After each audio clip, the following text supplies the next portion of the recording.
This episode of Movieology is brought to you by Patriot Depot.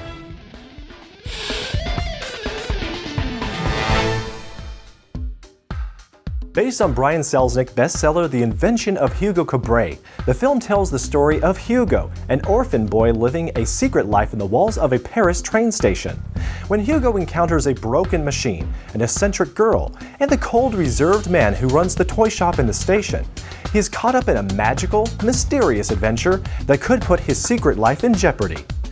Hugo stars Asa Butterfield, Ben Kingsley, Chloe Grace Moretz, Sacha Baron Cohen, and Jude Law.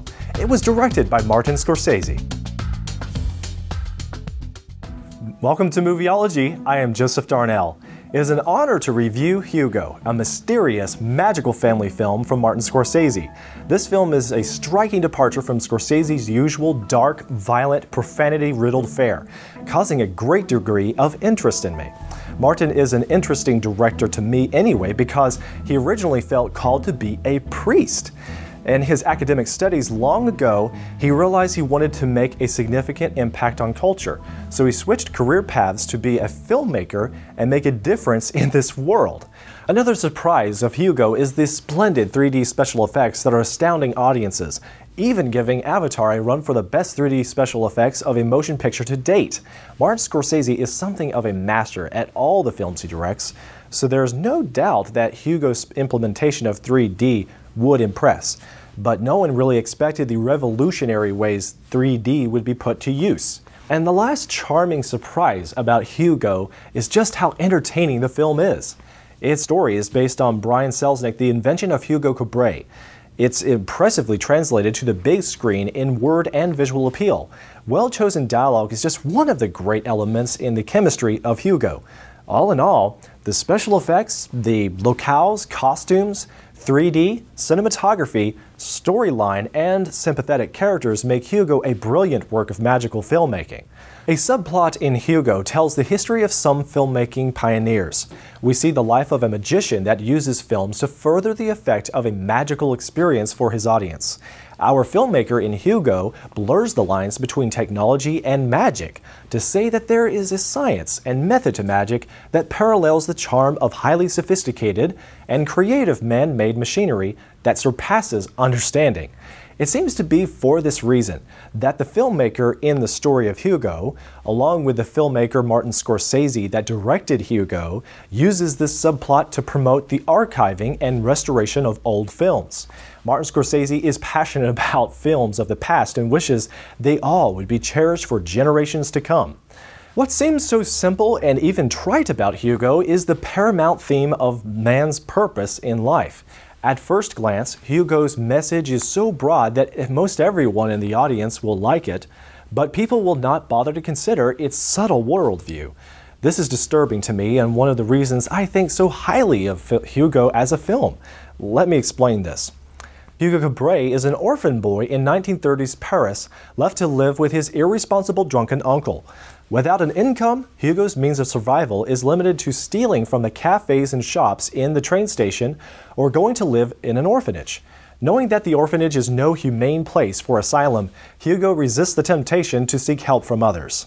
Hugo fills his lonely hours by following in his father's footsteps as a clockmaker and tinkerer that repaired machinery for the museum and others of Paris, and continuing the work he and his father had shared working to repair a mysterious device that he had on his work table, most often referred to as an automaton. Hugo reflects on why he feels so alone after his father passes away. If he only knew what his father would have him do, he would be at peace. But since the automaton was never fixed and his father had no opportunity to say goodbye, Hugo lacks direction for what he should do with the rest of his life. The stuff that gives Hugo's characters lasting joy is finding purpose in life and living by that purpose. The boy means to fix the automaton so that it might deliver a message to him from his father. While it is implausible that his father would speak to him through a message of the automaton, it is what Hugo believes in. It gives him the hope that his good father can still communicate from the other side. In doing so, the film respects a spiritual dimension, but doesn't bother to describe the nature of that dimension. Since Hugo's message is so potent that most people recognize that it is a universal truth, it leaves me struggling to figure out the worldview it best represents.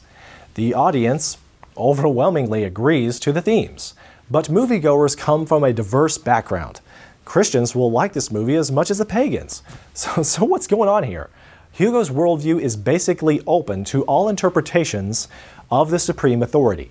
It might be God that determines our purpose, or mankind, or each individual for himself. Even if there is a God, it seems he relinquishes his choice in the matter to his creation. The film is nigh to devoid of a specific worldview. Rather, it accepts all worldviews with equality.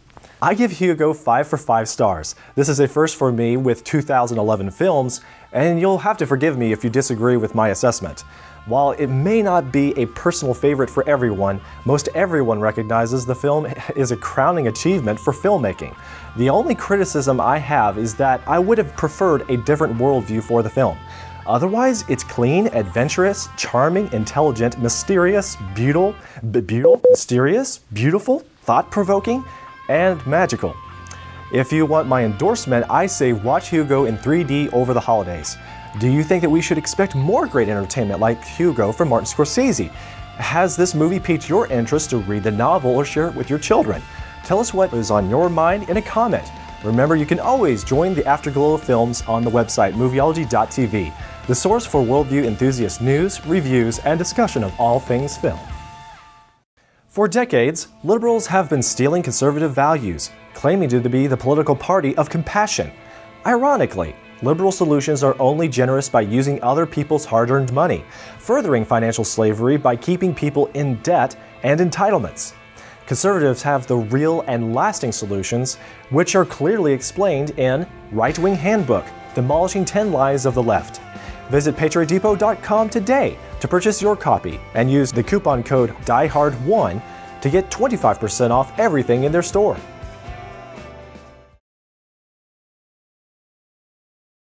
Hugo Cabret is an orphan boy in 1930s Paris left to live with his